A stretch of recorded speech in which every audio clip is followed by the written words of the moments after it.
On est très heureux d'avoir avec nous pour une présentation Joël Fabre Hofmeister, qui est secrétaire général et Chief Impact Officer du groupe Chargeur. Bonjour Joël. Bonjour Vincent. Voilà, the floor is yours. Je vous en prie. Merci. À tout de suite. À tout de suite. Merci de votre invitation. Merci de nous donner cette occasion de parler de la RSE dans ce moment si particulier que nous vivons depuis une année. Et ce que nous avons constaté au sein du groupe Chargeur, c'est que finalement, cette pandémie, cette crise, nous fait voir la RSE et notre rôle sous un angle un peu particulier et probablement un petit peu différent de ce qu'il était précédemment. Pour ceux qui ne connaîtraient pas le groupe Chargeur, je trouve que c'est intéressant de regarder la composition de ce groupe et son histoire, parce que c'est également une façon d'éclairer notre engagement RSE.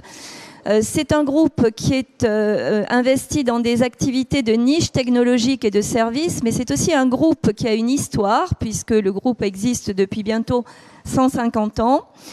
Ça a été rappelé dans les interventions précédentes, mais nous avons un actionnaire de référence qui est le groupe familial Fribourg. Donc, c'est également un groupe familial coté avec des obligations et un engagement sur le long terme.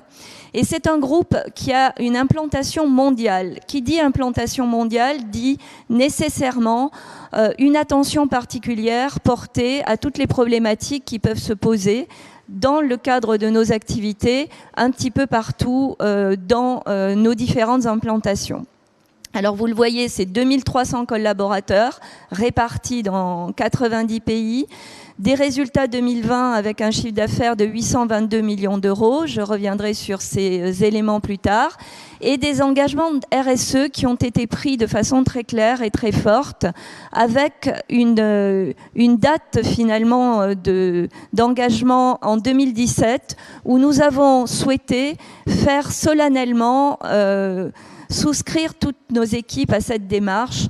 Ça a été également souligné, c'est important d'embarquer les équipes, c'est important de faire de la RSE un projet commun pour l'entreprise et des éléments extrêmement partagés par tous.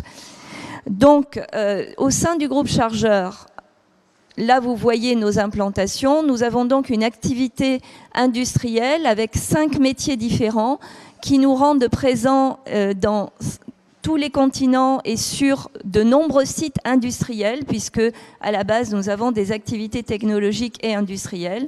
Nous avons 3 spots importants que sont Paris, Milan et l'Italie, New York et les États-Unis, et l'Asie avec Hong Kong, où nous avons de nombreux collaborateurs, et également un site aujourd'hui qui se développe en Abu Dhabi.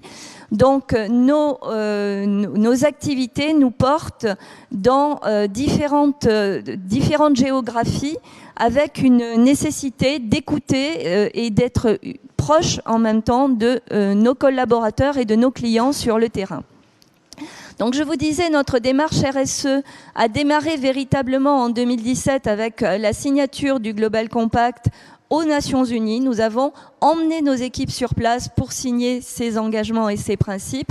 Et partant de là, nous en avons fait véritablement une démarche à l'intérieur du groupe qui a été largement partagée au niveau des enjeux, au niveau des priorités qui devaient se définir entre nous et au niveau des plans d'action, bien sûr, que nous devions mener.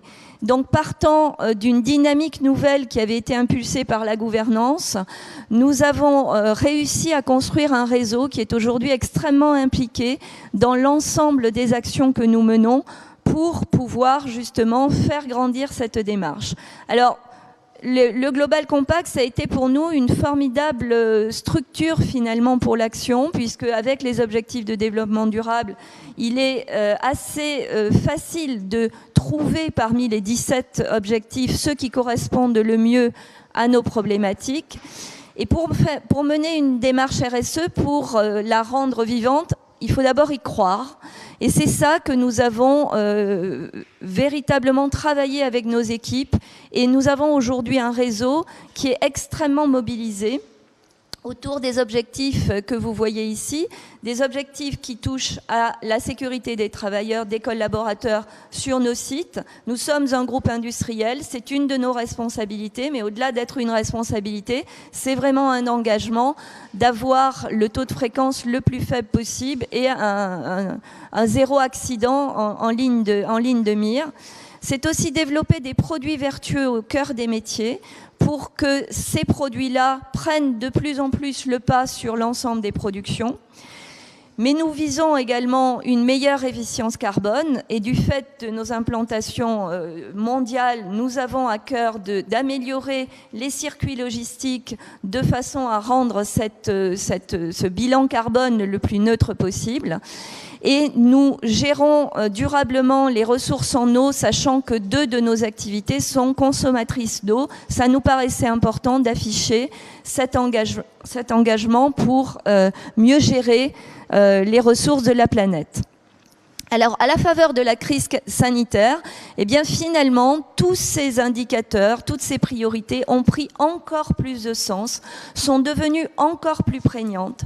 Au niveau de la gouvernance, ça a été se resserrer, se rencontrer encore plus souvent, se rapprocher du terrain, écouter plus ce qui se passait et quelles étaient les problématiques qui se posaient. Et une décision forte qui s'est imposée très vite, qui a été de faire pivoter nos activités qui sont pour partie dans le champ du textile, vers la production d'équipements sanitaires, ce qui nous a permis aussi de réinternaliser une partie de cette production au bénéfice de l'ensemble des consommateurs et des clients en France qui ont pu bénéficier des productions de nos masques dès le début de l'année 2020. Nous avons aussi, bien entendu, accorder une attention toute particulière et renforcée à tous nos collaborateurs, femmes et hommes du groupe, vers qui nous avons fait parvenir des équipements également pour leurs familles, mais aussi bien sûr pour qu'ils puissent continuer à exercer leurs activités dans les meilleures conditions. Nous avons eu, comme toute entreprise, un recours aussi au télétravail quand c'était possible.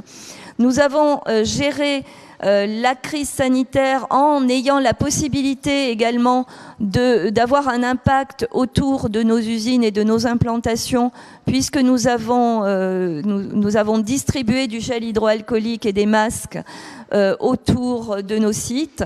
Donc une véritable prise de conscience du rôle et de l'impact de l'entreprise dans son environnement qui n'a cessé de se renforcer tout au long de cette année 2020 et qui continue aujourd'hui puisque de cette activité Charger Healthcare Solutions qui est née pendant la crise, eh bien finalement nous avons décidé de faire une activité pérenne, durable, qui nous permettra d'intervenir dans les secteurs santé, prévention et bien-être à travers cette marque qui s'est installée auprès des consommateurs depuis le mois d'avril dernier, lanière-santé.com.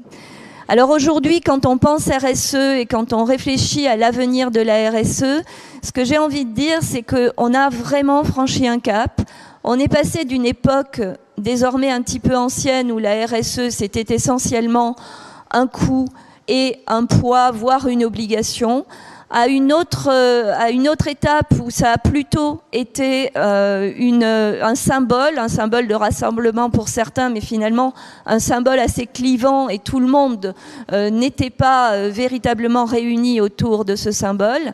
C'est ensuite devenu une logique plus sociétale et on a vu quelque chose qui passait de l'environnement au sociétal et à l'humain de façon beaucoup plus marquée.